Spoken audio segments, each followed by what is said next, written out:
January 23rd, 2016, 9 p.m.-ish. Anyone else just like wish? Like, I'm so grateful for these journals. I really am. I am so grateful because I can just laugh at like the versions of me that existed throughout this experience. Okay, so I arrived at the yoga retreat feeling exhausted mentally and physically. Oh, this journey was amazing. Starving and extremely lonely. The afternoon was extremely mentally challenging, where all my brain could think of was, what are you doing? You cannot do this. You shouldn't have come. It's interesting how my mind went there instantly when I had prepared for this retreat for 6 months. These thoughts quickly disappeared once I had a nap in the hammock, had a very cold shower to cool off my killer burn, oh God, and went to the Indian buffet where I met Nolan, my first retreat friend, who was here with his girlfriend, a girl from Oregon. A couple from Ontario who quit their jobs to travel for a year, and a woman from Victoria. I stayed up eating a delicious Indian meal and enjoyed some much-needed conversations and learning about their lives. Tomorrow, I'm going to be starting the 3-day detox with my new friend Lucy, and I'm excited for the entire experience. It really is going to be interesting. I also tried my first yoga class today, and it was fantastic! 2 exclamation marks. My head already feels in a different space, and it has only been 2 days. I noticed my brain drifting to my said crush, to family, to work, but I am trying to consciously focus on the present and doing what feels natural.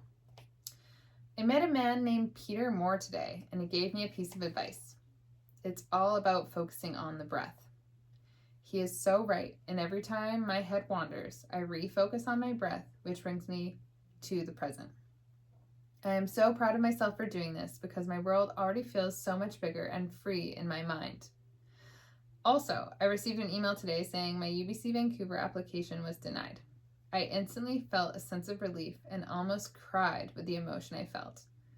I know my life is going to be great, and right now, life with myself is great too. Goodbye past, see you soon future, hello present. Yes. Arriving at the yoga retreat was kind of surreal. Once I got off the boat, then I had to get in the taxis that are on the Copenhagen Island, which is basically a truck. It's the back of a truck. Like, you get into the back of a truck. And like seeing all the dogs wandering around and like everyone's yelling and just so much is happening. And I was just like, I had my big bag because I like had the big like travel bags. My backpack. I didn't have a suitcase or anything. And I was just like, what?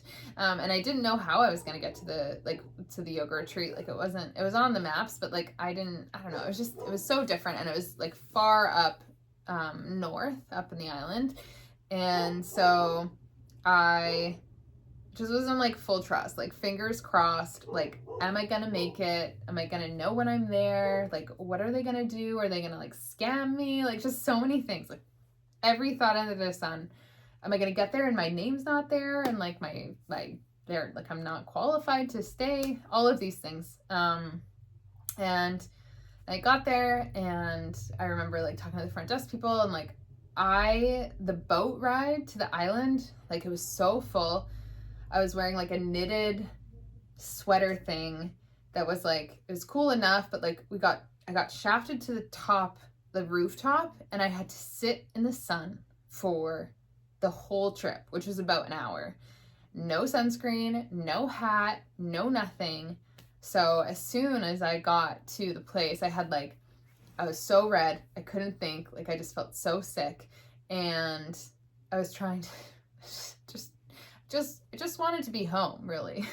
But obviously I wasn't. And so I get to the retreat, they set me up, they give me like my detox packages, and that's a whole fun story.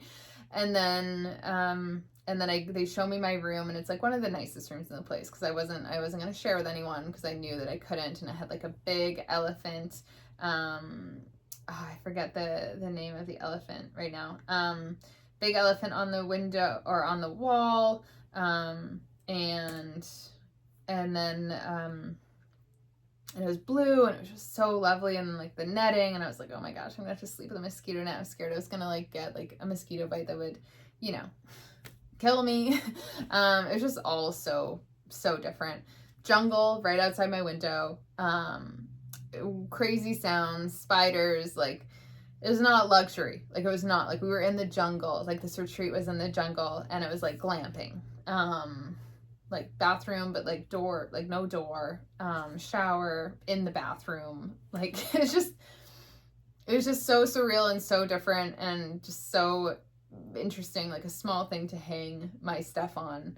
And then I just had to make it home. And I remember I did, but I remember taking off that knitted sweater thing and just having like lines all down my back because it was all red and white. And my face was like cherry red and I was just so burnt. I remember like obviously lying in the hammock, like trying to come down. I called my mom once I like could get the Wi-Fi sorted.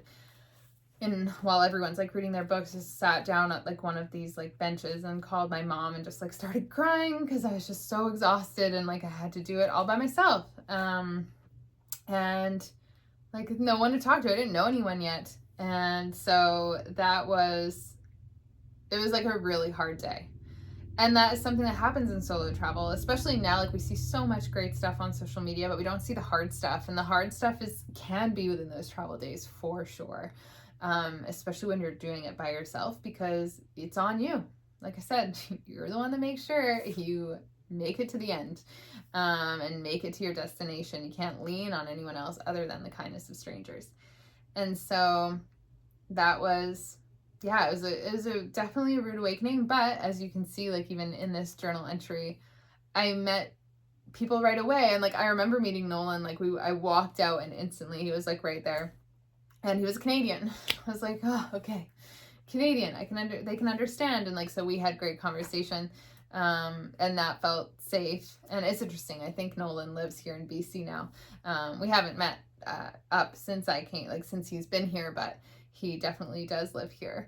And I never thought that we would like live in the same province, but him and his partner at the time were amazing human beings, and so adventurous. Definitely adventurous. And yeah, so this was when I started learning about the power of the breath. And pretty sure high functioning anxious person for most of my life. And this trip definitely brought that to the surface. And then I had to learn to navigate it by myself.